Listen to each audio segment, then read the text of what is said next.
When you review things on YouTube, you get comments and people usually ask for advice, some of which is easier to answer than others. One of the most common questions I get is, should I buy the current generation of something or should I buy the previous generation of the same thing, which is like 30, 40, maybe even 50% cheaper? And that is always a tough question to answer. Sometimes though, every once in a while, that question gets really, really easy to answer, and that is today. This is the Oneplus Buds 4, and I'm going to be comparing it with the Oneplus Buds 3 as well as the 3 Pro, and we're going to find out which one's the right one for you. Now, straight away, I can tell you, just holding them right now, the Oneplus Buds 4 feels nice, but there's two things. One, it feels a bit cheaper than the Oneplus Buds 3, which feels a bit cheaper than the Oneplus Buds 3 Pro. So definitely they seem to have lightened the whole thing, but also it just feels cheaper overall. Doesn't feel bad, just feels cheap compared to the standard they've set up, given the Generation 3 and the Generation 2 were really, really well made. It is, however, comfortable in the ear, but the case itself, well, it is actually larger than the old one, which is a little bit of disappointment. It feels thicker. I don't think it's actually thicker, but it feels a bit thicker too. Thicker even and larger even than the previous version's Pro, the Pro 3. So that is a little bit of a disappointment. However, none of that really matters because the moment you put these in your ear, you realize a couple of things. One, it's very comfortable in the ear. Two, touch controls work absolutely fine. They've got in-ear detection as well. So this is pause, this is play, and it switches noise cancelling modes accordingly as well.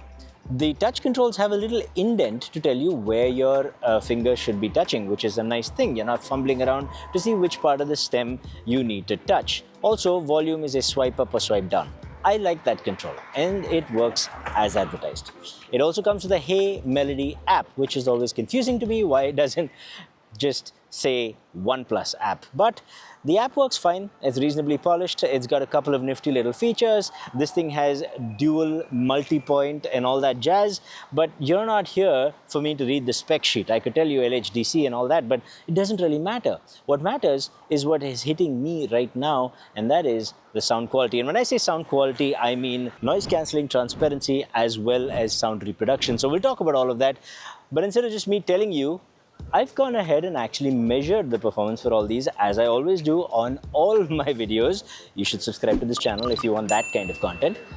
But here's what I found out. So you'll see a reference line on top and you'll see a second line below. The reference line is basically a noise signal that I generate, and then I record that noise signal passing through the earphones and being reduced. And the idea is the second line should be as low as possible compared to the first line. Basically, lower is quieter it is, more noise cancelling there is. And as you can see, this has basically about 20 to 22 decibels, which is not class leading, but it is par for the course. It is about what you'd expect for the $100 price point. What is interesting to me here is the uniformity with which it does it. It is 20 to 22 decibels across the board, right up to the 2-3 kilohertz point. And at that point, that's when it starts to become even better. So in the sort of lower treble region, so the shoutier bits of the noise environment around you, that actually gets stamped out or quietened even better than the bass frequencies. And the effect of that is that if you're sitting in a room, if you have air conditioning running, if you're in a bus and you've got the hum of the bus, all of that gets cancelled out really, really well. Low frequency sounds get cancelled out only to an average extent, but the effect is that there's an even amount of noise reduction across the board, and that speaks to a level of refinement that I haven't seen from OnePlus yet, but we're seeing it now. In fact, it is even reinforced when I try out the transparency mode. So once again with me now, a reference line on top, and now the second line is basically meant not to be lower, but to be exactly the same as the first line. So basically what we're trying to see is, does this reproduce that reference noise signal as is, 1:1? Examples of earbuds that do this? The AirPods Pro, fantastic, has been the benchmark for a long time. Bose Quiet Comfort Ultra, same thing. But as we go along, more and more earbuds are catching up to this, and it seems OnePlus has joined the bandwagon. In fact, they've joined it really, really well. You see the two lines here, the reference line and the second line, how close are they to each other? That tells me that this is reproducing the outside sound almost exactly 1:1, which is A huge improvement from the last two generations. That is really, really impressive. And I can tell you just by listening to it, that sounds basically almost the same. Not perfect. The AirPods, once you use the AirPods Pro in transparency, you realize how good it can be. Same for the Bose as well. It's not quite at that level. But those things are what, like $150, $250 more expensive? This thing's $110, gives you almost the same transparency. This is A+ transparency, just not S tier. That is really, really good. And that speaks to both the refinement on the noise cancelling as well as the transparency.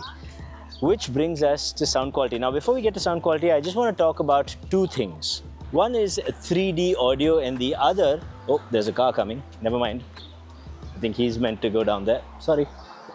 One is 3D audio and the other is golden hearing. Now, 3D audio is, well, it's a little bit of a gimmick. OnePlus says it works with content and apps that, complement it and support it, and that might be, but I haven't found it to do that with anything yet. Maybe I'm going about this the wrong way, but using it in normal situations, if you're just watching YouTube videos, if you're just, say, watching or just listening to music, what it does is give you a kind of a spatial effect, but you actually lose the actual spatial effect that's in the piece of audio. For example, if you listen to me, my recording in a room that's reverberant, so you get a lot of echo, you can hear that in a stereo recording. Once you get 3D audio on, it makes my voice sound all little more spatial, that's for sure, and that's cool. It's not a bad effect, I don't mind it, but you actually lose some of that echo information. So you're actually losing some of the spatial information that's there in a regular recording. So I think it's a bit of a gimmick. It's fine, it doesn't make it sound too bad, but I'd prefer just, turning that thing off. As for golden sound, well, that's a different proposition. See, golden sound basically gives you a hearing ID test, and it sees where you are deficient in hearing, and then it boosts those frequencies or it reduces other frequencies and so on. And the results are interesting. For me, the result was good. It didn't really boost much for me.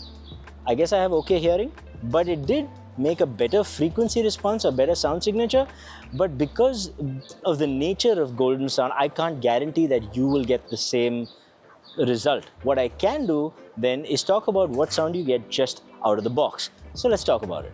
Out of the box sound has a few EQ settings that you can use. You have the basic balanced preset, you've got the serenade preset, and then you've got a bass preset. Don't use the bass preset. This thing has a ton of bass even without it, just out of the box. So you don't need more bass, trust me. The quality of bass is really, really nice. It's tight, it's punchy, it's well controlled, it's all of the above. Everything we've come to expect from the last couple of generations of OnePlus, we get again. This time though, there's a bit of refinement because even the mids sound fairly decent. Voices sound natural, not overly husky. I mean, they're not perfect, but they are a significantly better result compared to the OnePlus Buds 3, the non-Pro one. The OnePlus Buds 3 Pro also give you similarly impressive results out of the box. Now, when I say impressive, it doesn't quite compete to really, really good sound tuning. OnePlus still has some ways to go, but compared to their previous couple of generations, I can see a clear improvement. They've boosted bass in a way that does not muddy the mids. They've boosted the treble in a way that annoys the heck out of me, because OnePlus always boosts the treble, and this is no different this time around. And it's really annoying, but what are you going to do? I think they boost the treble because they know the effect it has on people. So I've taken the liberty of creating a preset for you. Before we get to that, let's talk about the Serenade EQ. This is just more V-shaped. So it adds not exactly a bit more bass, but it adds a bit more lower mid, so it gives more heft to vocals. So the default sound, because of the way it's sculpted and because of the treble that's being pushed forward, the treble that's being emphasized, vocals tend to sound a bit on the thinner side. With the Serenade EQ, that goes away. You still have that treble sharpness, unfortunately, and you still get a bit of zing, and the S's in sounds, the sibilants, that's all irritating and it's annoying because it's all emphasized because of that treble emphasis. But in the Serenade EQ, you get a more V-shaped, fun, fuller sound. It's not neutral by any means. I mean, none of this is neutral by any means, but it is a fun sound. In an attempt to gain some level of neutrality, I created a custom EQ, which I will share with you on screen right now, and you can take a screenshot and apply it yourself. Now, this EQ is basically the balanced EQ with little less bass, slightly more even mids, and a little less treble.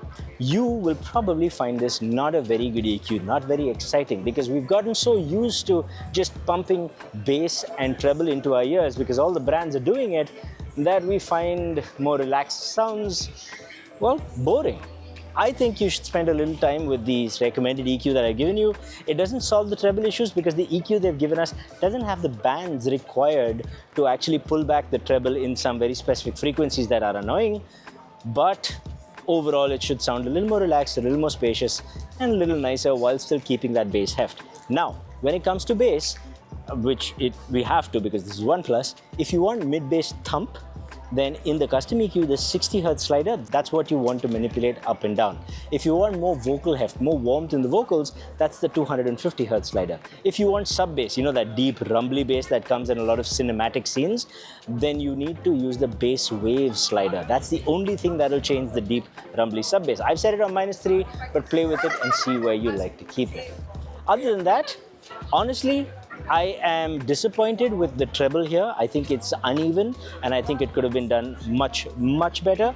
But keeping that aside, I am seeing a lot of improvement and a lot of refinement from what OnePlus is doing with its sound, and I am here for it. Compared to the previous generations, I would easily recommend this one. If you must go for a OnePlus, this is the one that gives you the best out-of-box sound, where you don't have to tweak it too much. But if you wanted to tweak it, I've given you an EQ. You're welcome. And you should also think about liking and subscribing the video if you find this useful. Alright, it is incredibly noisy out here and you're listening to the OnePlus Buds 4 in a very, very noisy condition. Okay, and this is the OnePlus Buds 3, not the Pro, the 3 in the same kind of condition. Exhaust sounds from there, traffic sounds from behind me. What do you think? Compare it with the OnePlus Buds 4 and now we'll switch to the OnePlus Buds 3 Pro. And finally, this is the OnePlus Buds 3 Pro in the same kind of conditions. What did you think? I think it's doing an okay job, but I wonder if the 4 is actually better. And once again, this is the OnePlus Buds 4. Traffic, exhaust sound, it's a cacophony of noises. How's it managing? You tell me. So then, where does that leave us? Well, the OnePlus Buds 4 is no doubt cheaper feeling in the ear and in the hand than the previous generation Pro and non-Pro.